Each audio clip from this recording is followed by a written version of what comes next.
여러분 이렇게 생각할 수 있습니다. 우리가 이 신약시대 살면서 왜 3,500년 전에 출애굽한 이스라엘 백성에게 주신 이 성막의 구조를 우리가 공부해야만 하는가? 왜냐하면 하나님이 출애굽한 이스라엘 백성은 뭐냐면 하나님이 죄와 사단의 손에서 자기 백성을 건져낸 자들을 상징합니다. 오늘 우리가 바로 그렇습니다. 오늘 우리가 바로 출애굽한 이스라엘입니다. 그러한 우리에게 이스라엘 백성 3,500년 전에 출애굽한 이스라엘 백성들에게 홍해를 건넌 다음에 이제는 뒤돌아갈 수 없는 길입니다. 애굽과 완전히 단절했습니다. 그 다음에 광야로 인도하셨습니다. 값없이 하나님이 애굽의 손에서 건져내셨지만 이스라엘 백성은 하나님 몰라요. 그죠? 오늘도 마찬가지입니다. 값없이 하나님을 우리를 구원하여 주셨지만 우리가 하나님을 너무 몰라요. 그래서 하나님을 알아갈 수 있도록 그 하나님과 동행하는 삶, 사막과 같은 이 나그네 길에서 어떻게 동행하며 하나님의 인도하심을 받아서 주님이 우리를 위해서 예비하신 젖과 꿀이 흐르는 땅으로 갈 것인가? 그것을 위해서 성막을 주셨던 것처럼 오늘 우리도 이 성막을 통해서 하나님이 우리를 어떻게 함께 하시며 하나님이 누구신지 알게 하시고 예수 그리스도가 누구신지 알게 하시고 죄가 무엇인지 알게 하시고 교회가 무엇인지를 알게 하시고 그래서 이 땅에서 사막 같은 광야길에서 어떻게 주님과 동행하는가를 알게 하시기 위해서 주신 것이 성막입니다.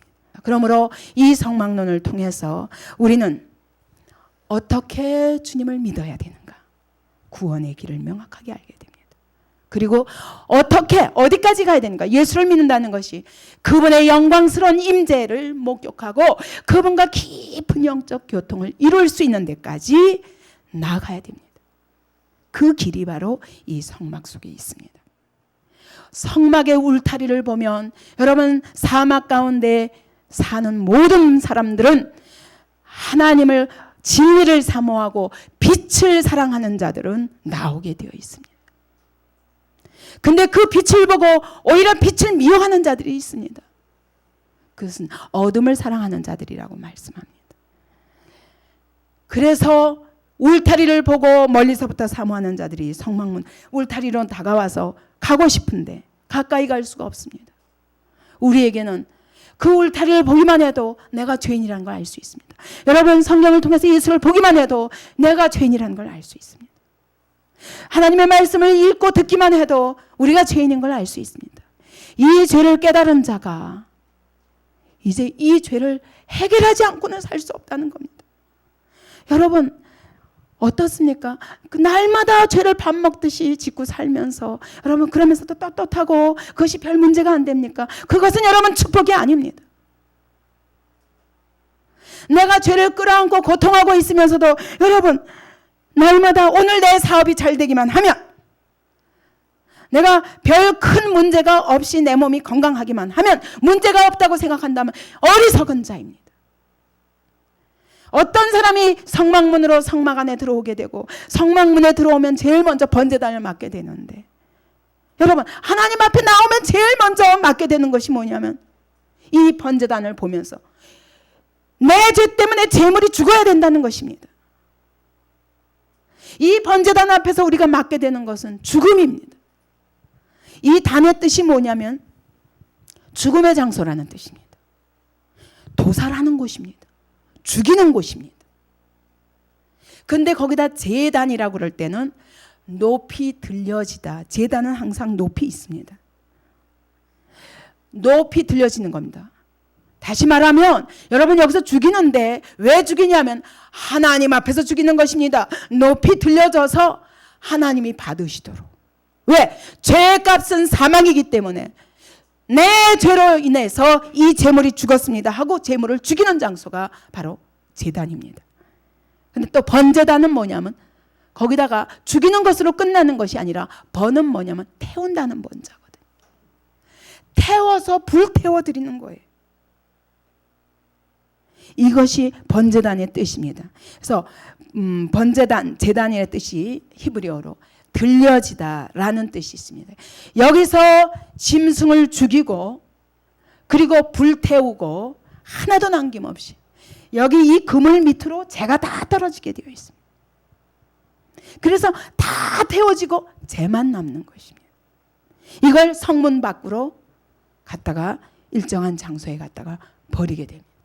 그리고 여기서 얻은 피는 이 제단에다 다 뿌립니다. 그리고 여기 이 뿔에다가 전부 피를 다 바릅니다. 이 바닥에 뿌리고 여기 제단 뿔에다 바르고, 그리고 또 피는 속죄일에는 이 피를 들고 어디까지? 지성소까지 들어갑니다. 이 번제단을 거치지 않고는 절대로 지성소에 들어갈 수 없습니다. 왜냐하면 피 없이는 지성소는 들어갈 수 없기 때문입니다. 그러므로 여러분, 이 번제단이 얼마나 중요한지 모릅니다. 죄를 깨달은 자는 정말 이 죄를 해결할 길이 없습니다. 그런데 하나님이 우리에게 은혜롭게도 죄를 처리할 수 있는 길을 주신 것입니다. 그것이 번제단입니다. 그래서 죄를 깨달은 자마다 다 이 성막 안에 들어갈 적에는 제물을 들고 들어가야 됩니다. 제물을 들고 들어가서 여기서 제사장과 함께 제사장이 대신 손을 얹고, 그 사람의 손을 제물 위에다 얹고, 그리고 안수합니다. 어디에? 제물에게 안수합니다. 그러면서 그 사람이 죄를 다 고백하게 합니다. 살인을 한 자는 내가 죽였습니다. 고백합니다. 도둑질 한 자는 내가 훔쳤습니다. 고백합니다. 그 죄를 안수해서 제물에 안수한다는 건 뭘 의미하냐면 내 죄가 이 안수를 통해서 그 제물에게 다 옮겨지는 것입니다. 여러분, 이게 번제단입니다. 내 죄가 옮겨질 수 있는 길이 있는 것입니다. 여러분, 내 죄 때문에 얼마나 괴롭습니까? 내가 내 죄를 이길 수가 없습니다. 내가 내 죄를 해결할 길이 없습니다. 이 죄로부터 자유할 길이 없습니다. 그런데 하나님이 우리가 죄로부터 자유할 수 있는 길로 첫 번째, 내 죄를 다른 것에게, 제물에게 옮길 수 있는 길을 주신 것입니다. 죄를 다 고백하면 죄는 내가 지었는데 이 죄가 누구에게 옮겨지냐면 제물에게 다 옮겨지는 거예요. 안수를 통해서. 그 다음에 이 제물을 가리켜서 네가 범죄하였으니 죄값은 사망이라 그러면서 칼로 푹 찌르는 것입니다. 각을 뜹니다. 다 벗겨내서 피는 다 양푼에다 담고, 그리고 거기 내장들은 다 꺼내가지고 씻어서, 깨끗이 씻어서 이 각을 떠서 여기다가 올려놓은 그 제물 위에다가 다 내장까지 다 놓고 깨끗하게 다 불태워버리는 것입니다. 그렇게 해서 이 죄의 값에 사망의 형벌이 올려진 것입니다. 그것이 하나님 앞에 올려져서 이 죄는 사함받았다 선포하게 하시는 것이 바로 번제단입니다. 이것은 원형이 뭐냐? 모형입니다. 성막의 모든 구조들은 모형입니다. 모형은 뭐냐면 여러분, 아파트 앞으로 미래에 지어질 아파트를 볼 수 없잖아요. 사야 되는데 봐야 살 거 아니에요. 그래서 만든 것이 뭡니까? 모델하우스요. 그 다음에 모형을 만듭니다. 그죠? 모형을. 그래서 그 모형을 보고 아파트 구조가 이렇구나 하고 사게 됩니다. 마찬가지로 여러분, 성막의 모든 것은 모형입니다. 하나님 나라에서 이루어지는 구원의 영적 원리들을 우리가 눈으로 볼 수 없습니다. 하나님의 구원의 도리를 눈으로 볼 수 없습니다. 하나님이 죄인들을 위해서 예비하신 은혜와 축복을 우리의 눈으로 볼 수 없고 손으로 만질 수 없습니다. 그래서 하나님이 눈으로 볼 수 있는 모형을 만들어 주신 것이 성막입니다. 그래서 이 모형을 통해서 우리는 뭘 깨달아야 되냐면 하나님이 우리를 구원하시는 영적인 원리들을 깨달아 알고, 하나님이 우리를 위해서 예비하신 은혜와 축복의 원리들을 깨달아 아는 것입니다. 근데 아무리 들어도 몰라요. 그래서 하나님이 눈으로 보여주시기 위해서 이렇게 만드셨습니다. 그러면 이 번제단의 원형은 무엇이냐? 십자가입니다. 그죠? 십자가입니다.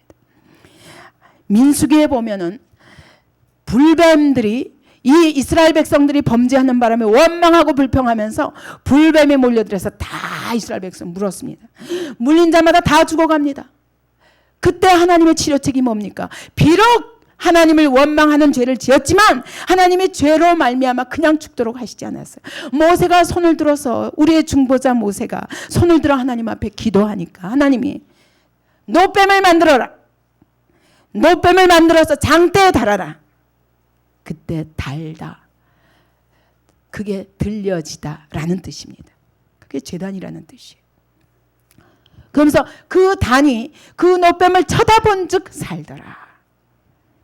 이것이 또 신명기에서는 뭐라고 말했냐면, 신명기 21장에서는 나무에 달린 자는 하나님께 저주를 받은 자다 그랬습니다. 이게 다 십자가 위에 달리실 예수 그리스도를 미리 보여주는 모형들입니다. 구약에 설명한 모형들입니다. 앞으로 나무에 달릴 것이라는 겁니다. 누가? 너희들의 이스라엘 백성들의 죄를 대신해서 그가 이스라엘 백성들이 받아야 할 모든 저주를 짊어지고 누군가 나무에 달릴 것이라는 겁니다. 그런 메시아가 오실 것이라는 겁니다. 요한복음 12장에서 드디어 예수님께서 이렇게 말씀하십니다. 요한복음 12장 32절을 보겠습니다. 요한복음 12장 32절입니다. 함께 읽습니다.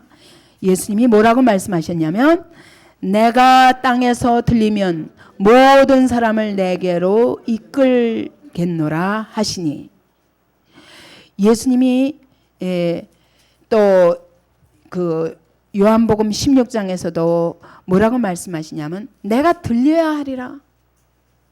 3장에 보면 요한복음 3장에서도 말씀하시기를 내가 인자가 들려야 하리라. 그러니까 여기 제단에서 표현하는 들려지다라는 뜻을 예수님이 그대로 말씀하신 거예요. 내가 들려야 하리라. 내가 십자가에 죽어야 하리라 이렇게 표현하시지 않고 들려야 하리라. 그 얘기는 뭐냐면, 내가 십자가에서 죽어지는 것은 너희가 받아야 할 저주를 내가 다 짊어지고, 신명기에서 말씀하신 것처럼, 그리고 또 이 민수기에서 말씀하신 것처럼, 내가 십자가에 달리는 것은 노뱀을 저주하는 것이다. 노뱀이 우리에게, 불뱀이 우리를 물어서, 사단이 우리를 물어서 죄와 사망 가운데 빠질 수밖에 없는 우리들을 살리기 위해서 뱀을 저주하는 사건이 바로 십자가의 사건이다 라고 말씀하시는 겁니다. 그래서 예수님은 자신이 십자가에서 죽으실 것을 예언하실 때 내가 땅에서 들리리라 이렇게 표현하십니다. 그 얘기는 내가 너희의 죄를 대신해서 제물이 되어 죽음으로 하나님 앞에 영원한 제사를 드리리라, 이런 뜻입니다. 그러므로 이 번제단의 원형이 무엇입니까? 십자가인 것입니다. 이 번제단을 통과하지 않고는 결코 성소나 지성소에 들어갈 수 없습니다. 반드시 피를 들고라야 성소와 지성소로 들어갈 수 있기 때문에 이 번제단을 통과하지 않은 자는 이 번제단에서 제물을 죽이고 그 피를 받아내서 그 피를 들고가 아니면 하나님의 임재 앞에 나아갈 수 없습니다. 다시 말하면 예수 그리스도께서 십자가에서 나 같은 죄인을 대신하여 죽으신 것의 진정한 영적 의미가 무엇인가를 바로 알지 아니하면 여러분, 지성 성소에 들어갈 수 없습니다. 성소에 들어가는 자들은 다 제사장들이에요. 제사장으로 쓰임받을 수 없습니다. 지성소에 들어갈 때 거기서 비로소 임재하신 하나님의 영광을 목격하게 될 것입니다. 거기서 하나님의 음성을 듣게 됩니다. 거기서 하나님이 우리를 위해서 예비하신 놀라운 은혜의 음성들을 듣게 됩니다. 근데 여러분, 십자가를 알지 못하면, 십자가의 영적 의미를 알지 못하면 절대로 하나님이 성령을 우리 가운데 임재하신 은혜를 맛볼 수 없습니다. 하나님이 오늘 성령의 은혜를 충만히 부어주신 은혜를 맛볼 수 없습니다. 성령의 음성을 들을 수 없습니다. 하나님의 영광스러운 얼굴을 볼 수 없습니다. 나를 향한 영광스러운 계획들을 절대로 깨달아 알 수 없습니다. 하나님의 말씀을 아무리 들어도 깨달아 알 수 없습니다. 여러분, 이것이 번제단이 우리에게 주시는 첫 번째 의미입니다. 예수 그리스도의 십자가가 나에게 무슨 의미인지 아십니까? 나에게 예수께서 십자가에 못 박히신 것이 바로 이 나 같은 죄인을 위한 것임을 고백하는 진정한 고백이 있습니까? 여러분에게? 이것이 없이는 여러분 성령 충만 불가능합니다. 이거 없이는 하나님의 말씀 성경 아무리 읽어도 모릅니다. 무슨 말인지 모르는 것입니다. 이 번제단의 의미부터 알지 못하면 절대로 알 수 없는 비밀이에요. 하나님이 나타내셨으나 성령으로 아니하고는 깨달아지지 않는 비밀인 것입니다. 그래서 여러분 우리가 예수 그리스도의 십자가의 의미를 번제단에서 바로 깨달아 알기 바랍니다. 맨날 십자가, 죄, 심판 듣기 싫네요. 그렇다면 여러분 아직 모르는 것입니다. 십자가는 들을 때마다 내게 새롭고 십자가는 바로 모든 신앙생활의 출발점입니다. 이 성막 안에 들어가서 첫 번째 맡게 되는 것이 번제단이기 때문에 예수 믿고 나서 엉겁결에 예수를 믿어야 됩니다. 나는 죄인이다. 뭔진 잘 몰라도 내가 죄인이고 죄 때문에 내 삶이 고통스럽고 죄 때문에 내 안에 평안이 없는 것을 인정하는 사람이 예수를 믿겠습니다 하고 고백했습니다. 예수님을 영접하겠다고 시인했습니다. 그런데 아직 몰라요. 이제부터 배워가야 되는 것입니다. 그것의 첫 번째가 뭐냐? 예수 그리스도의 십자가의 의미를 바로 알아야 돼요. 이게 예수 믿고 나서 첫 번째 받게 되는 은혜입니다. 그러면 이 번제단을 통과해야 성소에 들어가고 지성소에 들어갈 수 있는데 이 번제단을 통과한다는 게 무슨 의미냐? 오늘 여러분 우리가 번제단을 통과한다는 게 무슨 의미입니까? 오늘 내가 예수 그리스도의 십자가를 의지한다는 게 무슨 뜻입니까? 무슨 뜻입니까?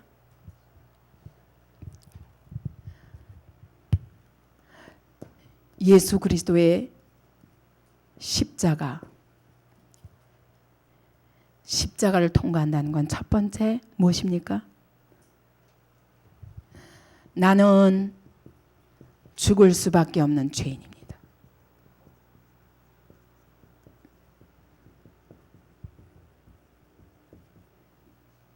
정말 그렇게 생각하십니까? 나는 정말 죽을 수밖에 없는 죄인이구나. 여러분, 죄 때문에 고통합니까? 죄 때문에 고통합니까? 환자들을 보면요, 그래요. 원래 건강했던 사람들 보면은 지금 암으로 암 말기가 된다고 그래도 지금 몇 년을 못 산다고 그래도 본인은 인식하지 못해요. 지금 내가 잘 먹고 있는데 나 아직 별 문제가 없는데 심지어 어떤 사람은 펄펄 뛰면서 의사는 6개월밖에 못 산다고 그러는데 계속 난 암이 아니야. 아니라고 식구들한테 계속 부인하더라고요. 6개월 동안 얼마나 하루하루 지날 때마다 고통하면서 드디어 몇 달 만에 무너지고 한 3개월 후에는 하나님까지 부인하는 자리까지 놓이게 되더라고요. 이게 미련한 인간입니다. 여러분, 내가 지금 죄 때문에 고통하지 않다고 해서 죄가 없는 것이 아닙니다. 죄가 죄인 줄 깨닫지 못하는 이것처럼 미련한 것이 없습니다. 이게 암이라고 그러는데도 암이라는 것을 부인하면 암이 없어집니까? 아닙니다. 모든 인간이 모든 사람이 죄를 범하였음에 하나님의 영광에 이르지 못하더니 그러면서 죄의 값은 사망이니라 주님이 말씀하시는데도 아니라는 겁니다. 나는 죄인이 아니라는 것입니다. 죄가 나를 별로 고통스럽게 하지 않는 것입니다. 그런 자는 절대로 번제단에 올 수가 없습니다. 정말 나는 이 죄 때문에 내가 괴롭다. 이것을 깨닫지 않는 자는 예수의 십자가 앞에 나오지 않습니다. 죄가 뭐냐? 먼저 창조주 하나님이 나를 지으실 때 하나님의 법이 있습니다.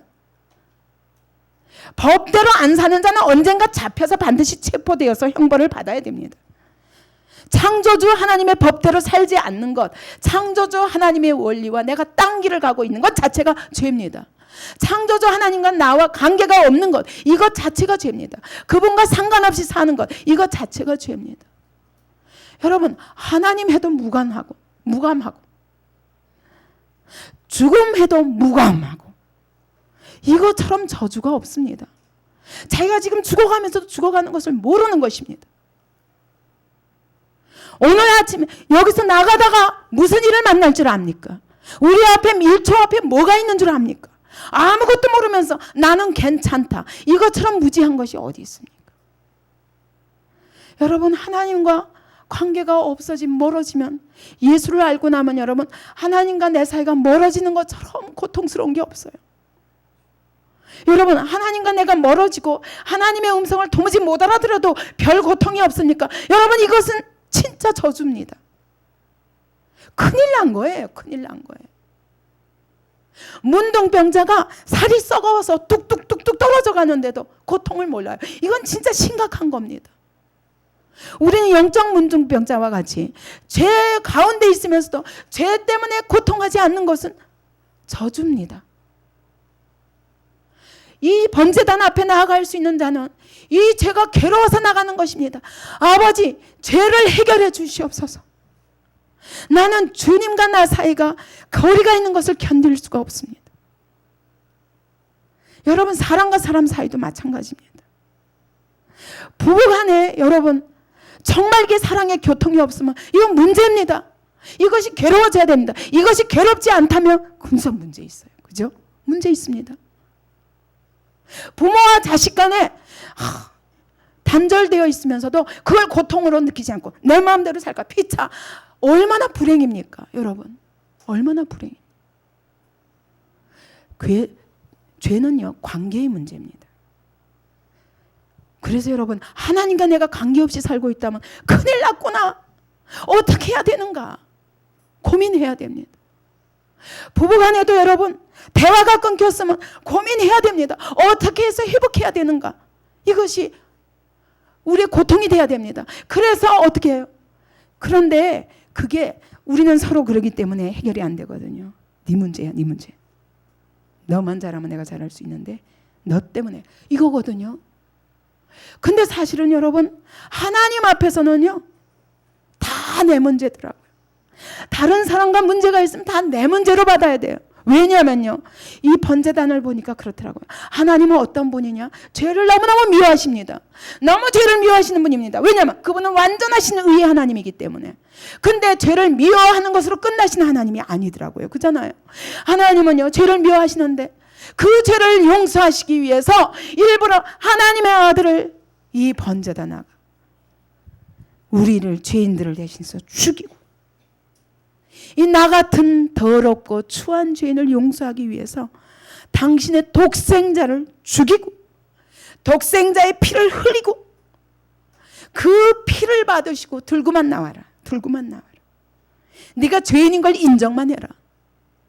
이 죄를 하나님 앞에서 해결하지 않고는 살 수 없다는 것만 고백해라. 그러면 내가 용서하마. 이 용서의 길을 준비하신 하나님이더라. 하나님과 같지 않으면 하나님의 형상대로 지음받은 인간이 하나님을 닮지 않았으면 죄입니다. 하나님은 죄를 미워하실 뿐만 아니라 죄를 미워하는 건 다 똑같아요. 근데 기가 막힌 거는 자기 죄는 안 미워하고 남의 죄는 되게 미워해요. 이건 죄인이기 때문입니다. 하나님은 어떤 분이냐? 죄를 너무너무 미워하시는데 그 죄를 용서하기 위해서 당신의 가장 사랑하는 독자 외아들을 십자가에 못 박아서 우리 대신 죽이고 그를 통해서 모든 형벌을, 진노를 그에게 다 쏟으셔서 우리 보고 그 피만 들고 나와라. 그럼 내가 용서하마. 그분은 우리를 용서하시기 위해서 말할 수 없는 값을 치르는 하나님이시더라고요. 우리가 부부관계든 부모와 자식 관계든 성도와 성도의 관계든 형제와 형제의 관계든 이렇게 용서하기 위해서, 죄를 미워하지만 그러나 용서하기 위해서 나의 가장 귀한 것까지 다 들여서 쏟으면서 희생하면서 용서하기 위해서 노력하지 않으면 그것도 죄입니다. 그렇기 때문에 여러분, 관계에 문제가 생기면 다 나의 죄로 받아야 됩니다. 이것이 십자가예요. 우리는 십자가에서 죄를 미워하시는 하나님을 만납니다. 죄를 미워하시지만 죄인을 사랑하시는 하나님을 만납니다. 이 사랑을 받고 거저 값없이 죽을 수밖에 없는 죄인이 살았다면 우리는 똑같이 주님과 같은 마음으로 다른 사람의 죄를 용서해야 됩니다. 그 사람도 죄고 나도 죄인이지만 네 죄 먼저 해결해. 그러면 내가 용서하마. 죄인이기 때문에 그 말을 하는 거예요. 내가 먼저 잘못했습니다. 내가 죽을 수밖에 없는 죄인입니다. 나를 용서하여 주시옵소서. 나에게도 죄가 있으면서 상대방의 죄를 용서하지 못하는 죄인입니다. 그리고 아버지 앞에 나와야 됩니다. 여러분, 내가 예수 그리스도의 십자가에 그 주님의 은혜를 거친다는 것은, 이것을 통과하지 않으면 하나님의 임재를 맛볼 수 없다면 우리는 죽자 사자 예수 그리스도의 십자가의 의미를 바로 알기 위해서 전심을 다해야 될 것입니다. 어떻게 하면 내가 십자가의 은혜를 알까? 이걸 모르면 못 간다니까요. 이걸 모르면 하나님을 만날 수 없다니까요. 이걸 모르면 성령 충만을 받을 수 없다니까요. 이것을 모르고는 성경을 깨달아 알 수 없는 것입니다. 하나님의 은혜와 축복을 받을 수 없는 것입니다.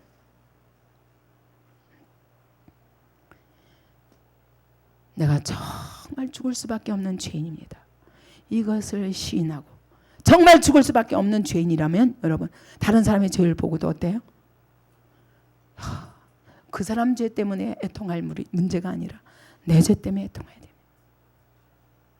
나도 죽을 수밖에 없는 죄인이면서 다른 사람의 죄를 용서하지 못하는 나 때문에 괴로워야 됩니다. 이것이 예수의 십자가를 아는 사람의 첫 번째 고백입니다. 그런데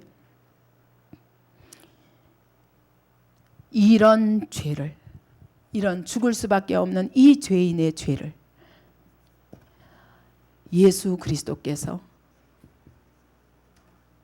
이 죄를, 내 죄를 짊어지시고 십자가에 죽으셨다는 사실을 고백하는 것입니다. 또다시 또 다른 말로 바꾸면 내가 주님을 죽였습니다. 주님을 죽인 죄인입니다.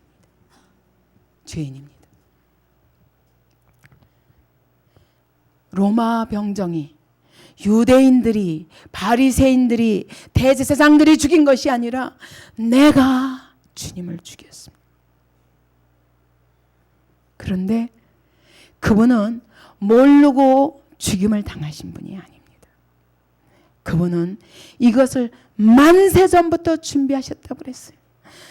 보라, 세상 죄를 지고 가는 하나님의 어린 양이로다. 세례요한이 말했습니다. 예수 그리스도는 이 땅에 오실 때 세상의 모든 죄를 짊어지기 위해서 이 땅에 오셨습니다. 저를 믿는 자마다 영생을 얻게 하기 위해서, 우리에게 영생을, 나에게, 죽을 수밖에 없는 나에게 생명을 주시기 위해서 그분이 대신 죽으셨습니다. 이것이 우리의 두 번째 고백입니다. 사도행전 2장 23절에 보면은 그분이 죽으신 것은 유대인들에게 밀려서 힘이 없어서 죽으신 것이 아니라는 거예요. 로마 병정에게 밀려서 힘이 없어서 죽임당하신 것이 아니라 하나님의 정하신 뜻과 미리 아신 대로 내어준 바 되셨거늘. 왜? 우리의 죄를 없이 하려고. 그분은 다 아셨지만 자원하셔서 내가 그분을 죽였을 뿐만 아니라 그분은 나를 대신해서 자원하여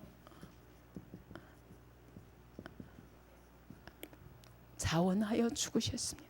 그 계획은 내가 이 땅에 태어나기 전부터, 만세 전부터 계획된 하나님의 계획입니다. 왜? 나 같은 죄인을 하나님이 사랑하사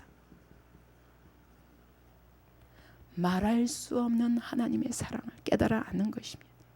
2000년 전에 예수님이 죽으셨는데 그것이 그들이 죽인 게 아니라, 2000년 전에 유대인들이 죽인 게 아니라 내가 죽였습니다. 2000년 후에 태어난 내가 죽였나이다. 내 죄 때문에 그분이 그때 만세 전부터 이 계획을 하시고 그 시간에 오셔서 내 죄까지 다 뒤집어 쓰시고 그 자리에서 죽으셨나이다. 이것이 두 번째 고백인 것입니다. 이것은 나를 살리기 위한 유일한 하나님의 구원책인 것입니다. 이것밖에 길이 없었던 것입니다. 하나님의 아들을 이 번제단에서 칼로 찢어 죽이고 그 피를 받아내고 불로 태워서 하나님 앞에 올려드리지 않고는 모든 죄는 이와 같이 저주를 받을 수밖에 없다는 것을 선포하지 않고는 나를 살릴 길이 없어서 하나님이 예비하신 길인 것입니다. 여러분, 성막이 3,500년 전의 이야기로 들립니까? 오늘 나의 이야기인 것입니다. 여러분, 나를 대신해서 이렇게 이분이 죽으셨다면 내가 이제 어떻게 살아야 되겠어?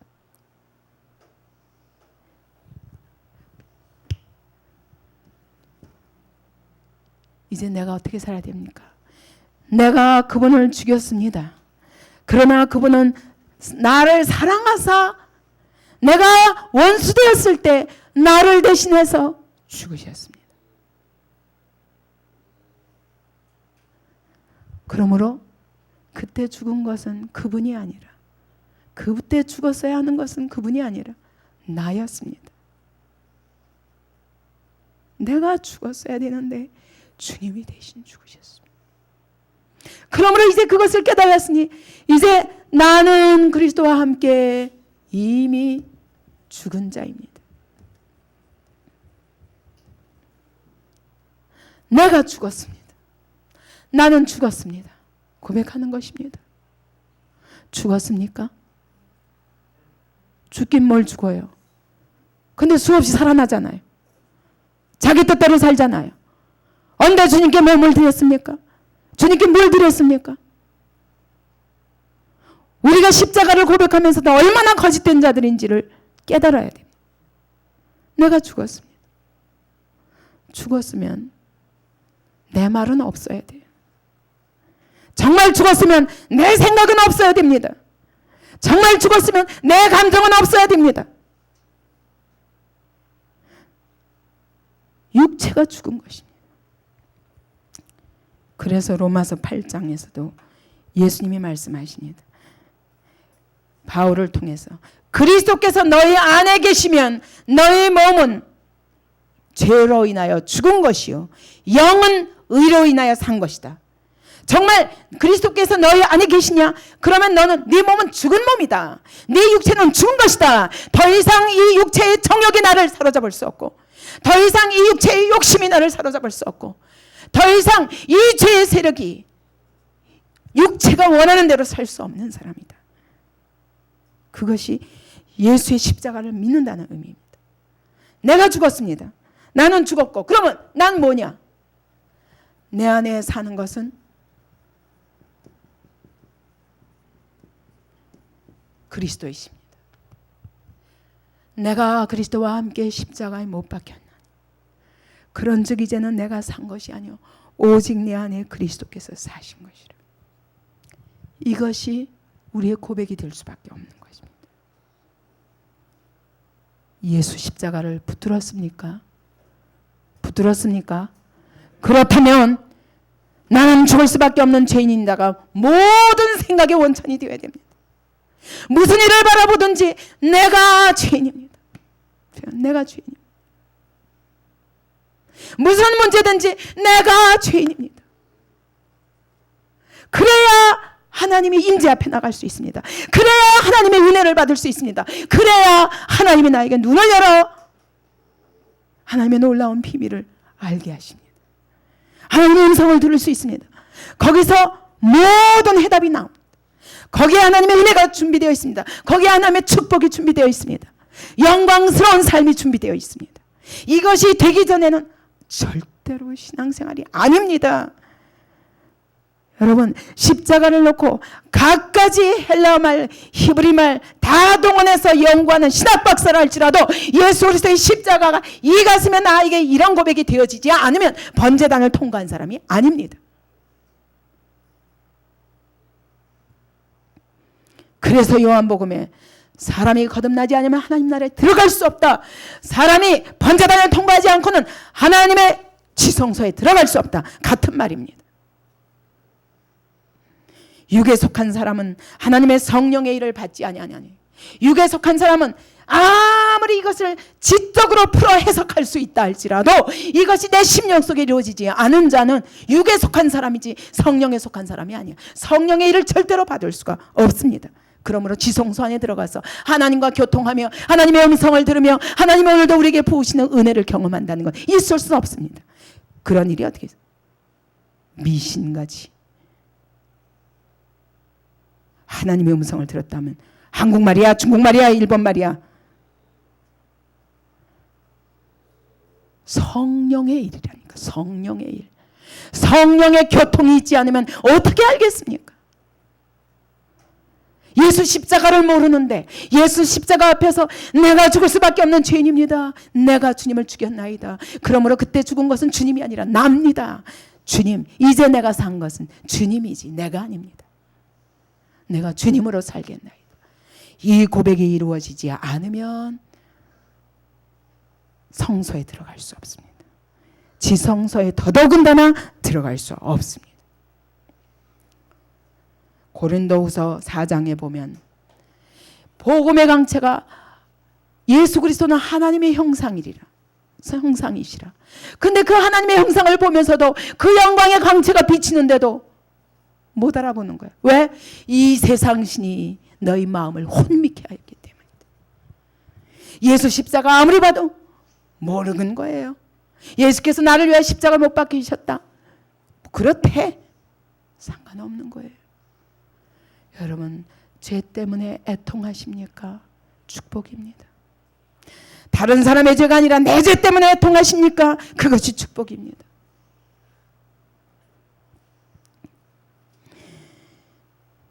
얼마나 큰가 보세요.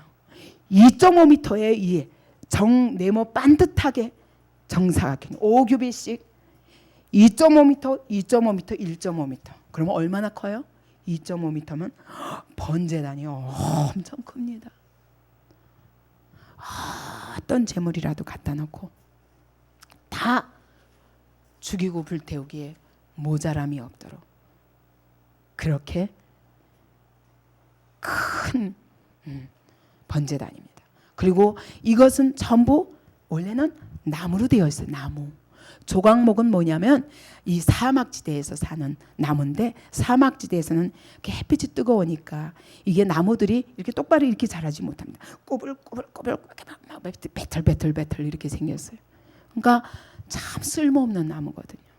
아무짝에도 쓸모없어요. 이 나무는. 그 사막지대에 있는 아카시아 나무라고도 합니다. 아무데도 쓸데없어요. 근데 성전에 쓰시는 겁니다. 하나님이.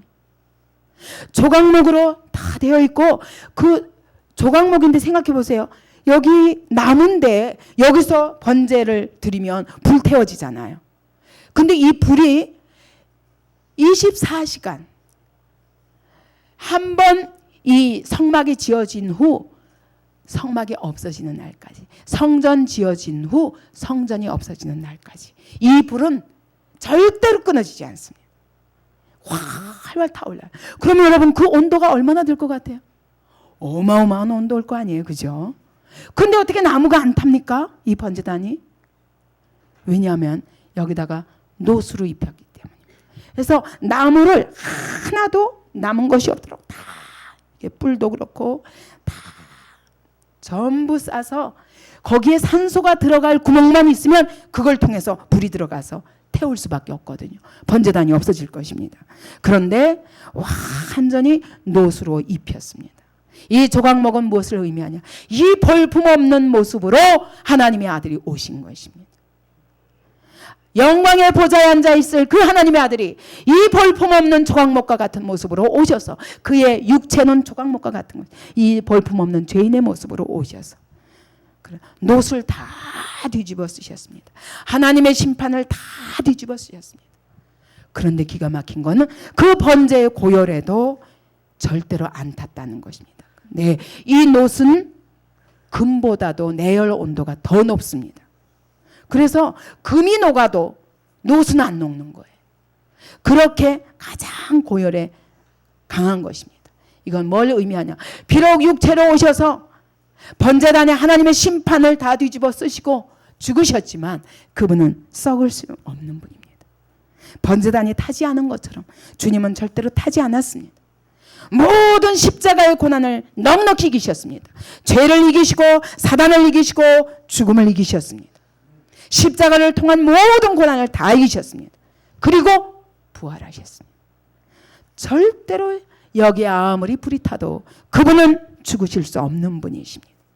오늘 마찬가지입니다. 그리스도인들도 이와 같이 우리의 조각목과 같은 이 인생에 이 연약함에다가 정말 예수 그리스도의 십자가의 보혈을 뒤집어 쓰기만 하면 죽음도 우리를 해하지 못합니다.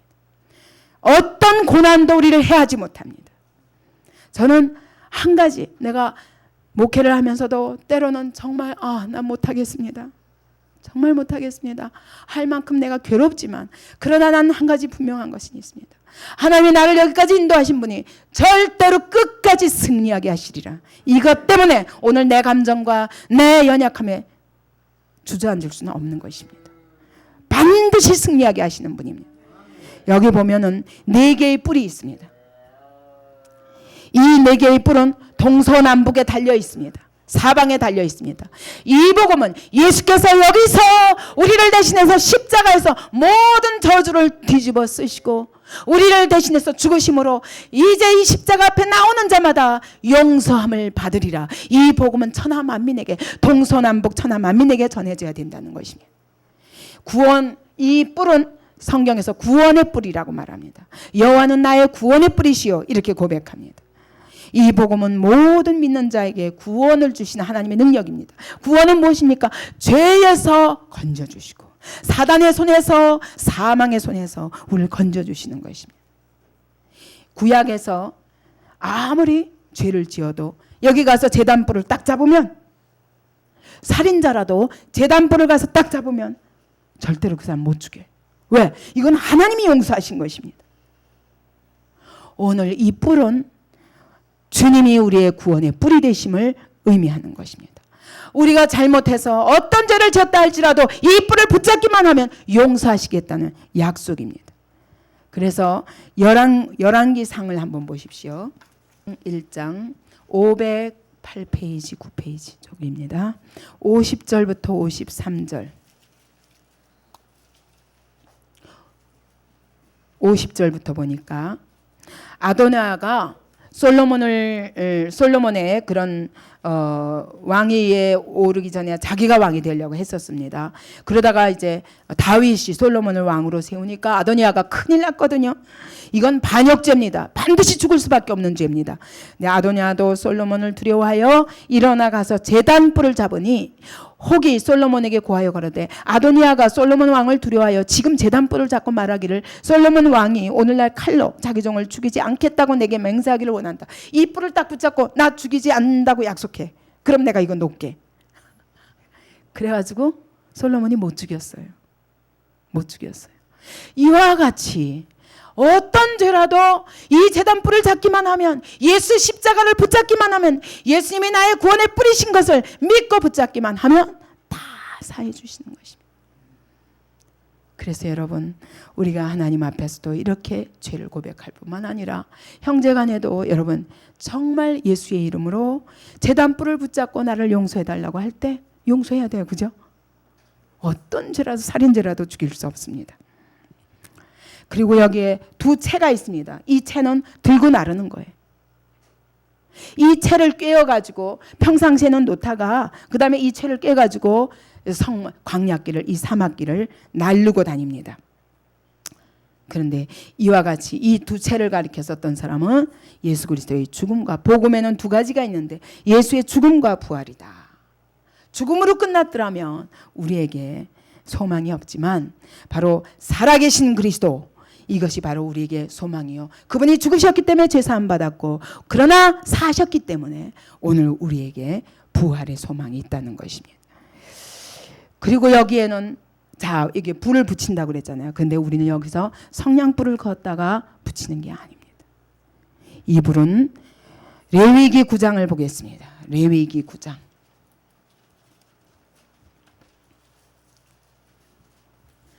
레위기 9장 24절 10장 1절 2절 보겠습니다.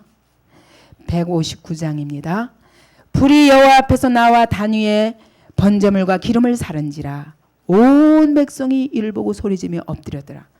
아론의 아들 나답과 아비후가 각기 향료를 가져다가 여호와의 명하시지 않은 다른 불을 담아 여호와 앞에 분향하였더니 불이 여호와 앞에서 나와 그들을 삼킴에 그들이 여호와 앞에서 죽은지라. 여기서 보니까 불이 어떻게 했다고요? 성막을 다 지어놓고 첫 번째 제사를 드렸는데 여기다가 제물을 딱 갖다 놓으니까 불이 여호와 앞에서 하늘로부터 떨어져서 불이 붙었습니다. 하나님이 받으시는 것입니다. 모든 제사는 그렇습니다. 구약의 모든 제사는 여기다 제물을 드리는 것은 우리가 할 일이에요. 근데 불로 태워주시지 않으면 이 제사는 하나님이 연락하신 제사가 아닙니다. 그래서 여러분 가인과 아벨의 싸움도 어떻게 났어요? 아벨의 제사는 받으셨어요. 불이 와서 받으셨습니다. 근데 가인의 제사는 안 받으신 거예요. 그죠? 엘리야도 자 바알을 섬기는 바알 제사장들이 850명이 모여가지고 바알이여 하루 종일 부르짖어도 응답이 없어요. 근데 엘리야가 하나님이여 부르자마자 그가 여기 번제물에다가 물을 다 붓고 또랑을 만들어가지고 물이 철철철철 흐르도록 그렇게 했는데도 그 도랑물까지 다 불이 핥아버렸어. 어떻게? 하늘에서부터 불이 떨어졌어. 그러면 여러분 오늘 우리에게 있어서 나는 예수 그리스도의 십자가를 믿습니다. 십자가 앞에서 나 죄사함 받았습니다. 됐습니다. 땡. 알았어요. 그럼 난 구원 받은 거죠? 하나님이 연락하셔야 됩니다. 그 고백을 하나님이 연락하셔야 됩니다. 어떻게? 불이 내려와서 살라줘야 됩니다. 그 불이 무엇입니까? 오늘 우리에겐 성령의 불인 것입니다. 그래서 예수께서 오셔서 너희에게 성령과 불로 세례를 주시리라. 불과 성령으로 세례를 주시리라. 그게 그 말이에요. 여러분 똑같이 고백합니다. 예, 나는 죽을 수밖에 없는 죄인입니다. 그리고 내가 주님 죽였습니다. 예, 맞아요. 그래서 이제는 예, 내가 주님이 내 안에 사시는 것으로 살겠습니다. 이렇게 고백하는데도 하나님이 안 받으시는 고백이 있다는 것입니다. 성령으로 말미암아 이 고백을 하게 하시는 거예요. 그래서 여러분 성령의 인침을 받지 않으면 이 고백이 뭔가 시원하지 않은 거예요. 그래서 예수 십자가 때문에 눈물을 흘리지 못하는 거예요. 고백은 했는데 그런데도 마음은 냉담해.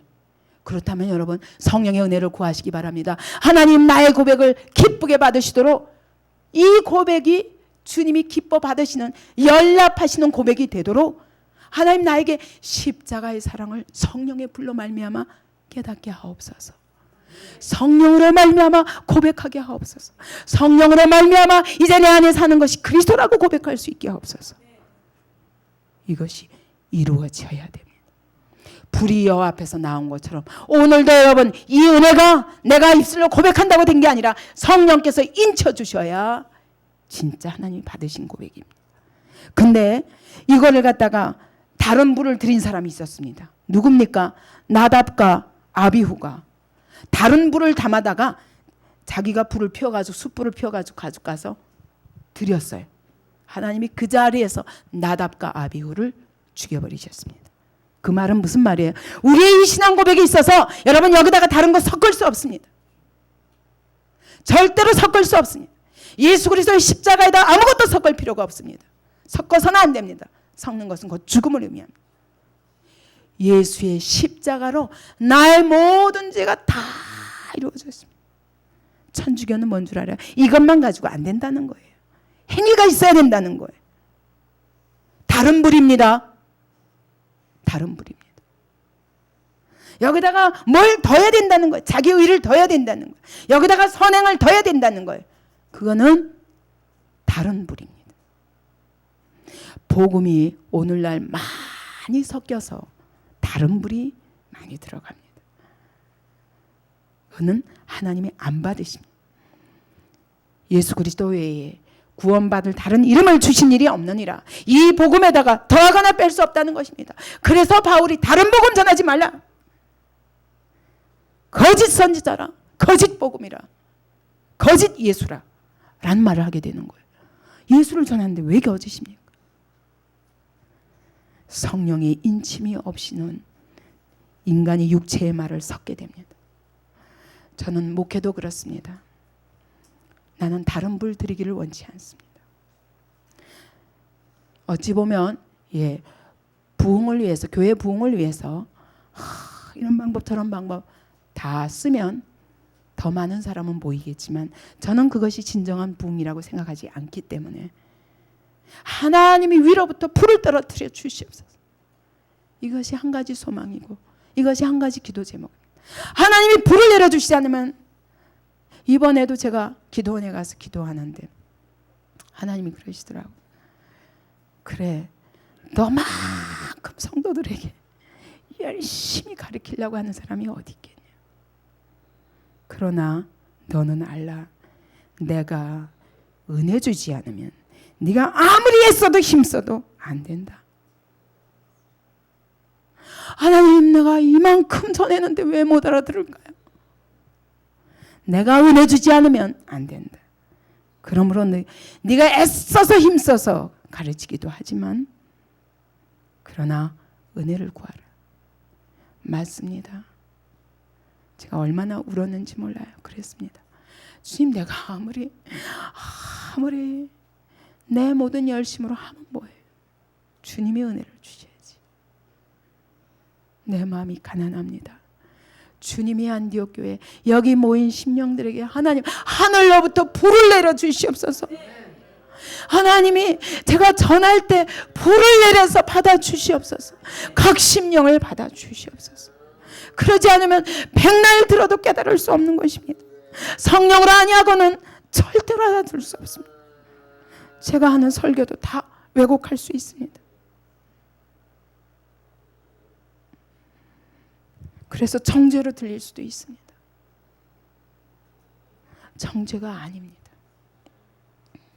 하나님의 성령으로, 여러분, 그래서 제가 예배 시작하기 전에 늘 저의 기도가 하나님, 오늘도 죄를 고백하게 하시고 성령의 불로 우리를 은혜 주셔서 귀가 열리고 눈이 열리고 가슴이 열리고 하나님의 성령의 은혜가 임해서 우리를 완전히 뒤집어 주시고 바꿔 주시옵소서.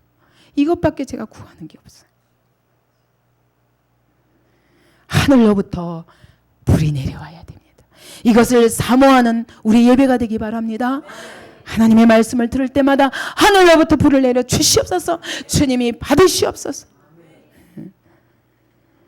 이렇게 한번 붙여진 불은 절대로 꺼지지 않습니다. 영원히 꺼지지 않습니다. 레위기 6장을 보겠습니다. 레위기 6장 12절 13절입니다. 6장 단 위의 불은 항상 피워 꺼지지 않게 할지니 제사장은 아침마다 나무를 그 위에 태우고 번제물을 그 위에 벌려놓고 화목제의 기름을 그 위에 살을 찌며 불은 끊이지 않고 단 위에 피워 꺼지지 않게 할지니라. 계속 드려져야 돼. 계속. 근데 생각해 보세요. 이스라엘 백성이 남자만 60만 몇천 명이면 남녀 다 합하면 몇 명이에요? 200만이 넘을 텐데 그런 사람들이 모여서 자, 이게 무슨 죄가 어느 정도겠어요? 200만의 죄가 끊임없이 돌아가면서 죄 질 거 아니에요. 그죠? 그 200만들이 다 제물을 들고 나올 때, 그래서 하나님 앞에 가서 제물을 들고 나와서 이와 같이 번제단에 태울 때, 여러분 이 번제단에 불이 쉴 날이 있겠어요? 없죠. 생각해보면 이스라엘 백성들의 그 삶의 현장은 쭉 이 성막을 가운데다 두고 쭉 12지파가 모여있지 않습니까? 그 12지파들이 살고 있는 그 장막에는 이 피비린내, 어린 양의 피비린내로 아마, 그 다음에 여기서 태워지는 그 번제의 그 불, 연기, 그 냄새로 꽉 찼을 거예요. 이러지 않고는 절대로 죄에서 자유할 수 없는 죄인들입니다. 우리가 오늘 우리는 이런 제사를 안 드리지만 내 심령에 날마다 어린 양 예수를 죽이는 피로 가득 차고 그 어린 양 예수를 또 태우고 내가 또 죄를 고백하며 이 죄도 용서하여 주옵소서 할 때마다 그분이 여기서 십자가에서 흘린 피와 거기서 번제단으로서 불 피워서 올려드리는 그 연기로 내 심령이 꽉 차지 않으면 안 돼. 그래서 어떤 분이 대충 계산을 해보니까 그러더라고요. 하루에 아마 2,000명은 2,000마리의 짐승들을 죽였을 것이다. 200만 명을로 생각할 때 계속 여기서 올려지는 것입니다. 저것이 저렇게 불로 태워서 하나님 앞에 올려드리며 주님이 그러나 오늘 우리에게 있어서는 저런 짐승을 들고 나가는 것이 아니라 예수께서 나를 대신하여 죽으셨나이다. 이 고백이 바로 저 번제예요. 오늘도 날마다 이 고백이 끊이지 않아야 돼요. 하루 종일. 그러지 아니하고는 성령의 은혜로 살 수가 없습니다. 예수님은 단번에 십자가에서 영원한 제사를 드려주셨습니다. 십자가에서 죽으시면서 다 이루었다. 다 이루었다 말씀하셨습니다. 이제 우리의 모든 죄는 들고 나가서 예수 십자가 앞에 내려놓기만 하면 사함받는 것. 그거를 하루에도 수십 번씩 하는 것입니다. 우리는 이런 제사는 다시 안 드리지만 예수께서 십자가에서 드려주신 그 영원한 제사를 기억하며 오늘 입술로 고백하는 것이 바로 오늘 우리가 드려야 할 번제인 것입니다. 이 번제단에 피를 들지 않고는 지성소에 들어갈 수 없습니다. 여기서 매일 조석으로 제사장이 번제를 드립니다. 오늘도 마찬가지입니다. 여러분 아침에 새벽기도 나와서 날마다 이 번제를 드려야 됩니다. 그리고 저녁에 들어가서 또 주님 앞에서 이 번제를 드리며 하루를 마감해야 됩니다. 이것이 하나님의 백성의 특권입니다. 이 세상 성막 밖에 사는 모든 사람들은 죄를 끌어안고 쌓고 누르고 계속 쌓아서 그 죄로 인하여 일평생 사실은 마음의 번민과 갖가지 삶에 방황을 하면서 살아도 해결할 길이 없습니다. 그러나 우리는 그렇게 쌓고 살면 안 됩니다. 아침 저녁 가서 죄를 고백하고 예수의 피를 다시 힘입고 일어나서 오늘도 위로부터 성령을 부어주시기를 구하며 이 죄를 십자가 앞에 내려놓기만 하면 해결되는 거 얼마나 큰 축복입니까? 이 때문에 여러분 그리스도인들이 왜 얼굴이 밝으냐면 어떤 문제 앞에서도 얼굴이 밝아야 돼요. 그죠? 얼굴이 밝지 않고 어두우면 내가 지금 죄를 쌓아놓고 있구나. 고백하지 않고 쌓고 있구나. 그래서 죄에 묶여서 저러는구나 알아야 돼. 그래서 아침 저녁 이렇게 고백하며 주님 앞에서 내가 진 모든 죄의 짐을 십자가 앞에 내려놓으시기 바랍니다. 결론을 맺겠습니다. 예수 그리스도의 십자가가 여러분에게 과연 어떤 의미가 있습니까? 이것 없이는 살 수 없는 자가 되어야 됩니다. 하나님 앞에 나아가려면 예수 그리스도의 십자가를 분명한 이에 대한 분명한 고백이 없이는 하나님의 은혜를 절단코 맛볼 수 없습니다. 그래서 여러분 부분적으로 성령의 은혜를 받아도 그래도 왜 마음에 평안이 없고 앞으로 못 나가냐 그러면 예수 그리스도의 십자가의 이 의미가 내게 온전히 이루어지지 않았다는 것을 기억해야 됩니다. 그래서 또 십자가 앞에 내어놓고 이 죄를 쏟아놓고 예수의 십자가를 붙들고 일어나는 이 일을 늘 반복해야 됩니다. 여러분 나는 예수 그리스도가 나의 제물이 되어주시지 아니하면 하나님 앞에 나아갈 수 없는 죽을 수밖에 없는 죄인입니다. 이것이 우리의 고백이 되기 바랍니다. 2000년 전에 죽으신 것은 예수님이 아니라 바로 나였습니다. 왜냐하면 그분이 내 죄를 짊어지시고 죽으셨기 때문입니다. 그러므로 나는 죽었습니다. 이제는 내가 산 것은 내가 아닙니다. 그리스도께서 부활하신 그리스도께서 내 안에 사시는 것입니다. 주님 내 입술을 사용하시옵소서. 내 눈을 사용하시옵소서. 내 귀를 사용하시옵소서. 내 마음을 사용하시고 오늘도 내 손과 발을 다 사용하시되 그리스도의 것으로서 살도록 오늘도 나를 인도하여 주옵소서. 이것이 우리가 번제단 앞에서 주님 앞에 드려야 할 고백입니다. 그리고 이 피를 들고 주님의 지성소에 들어가는 것입니다. 이 피를 들고 들어가서 주님이 영광 가운데 임재하셔서 나를 만나주시고 나에게 말할 수 없는 성령의 음성을 들려주시고 하늘의 비밀한 것들을 보여주시고 내게 길을 준비하신 그 예비하신 길을 보여주시고 그 은혜와 축복을 받는 그런 진정한 그리스도인으로 살기 바랍니다.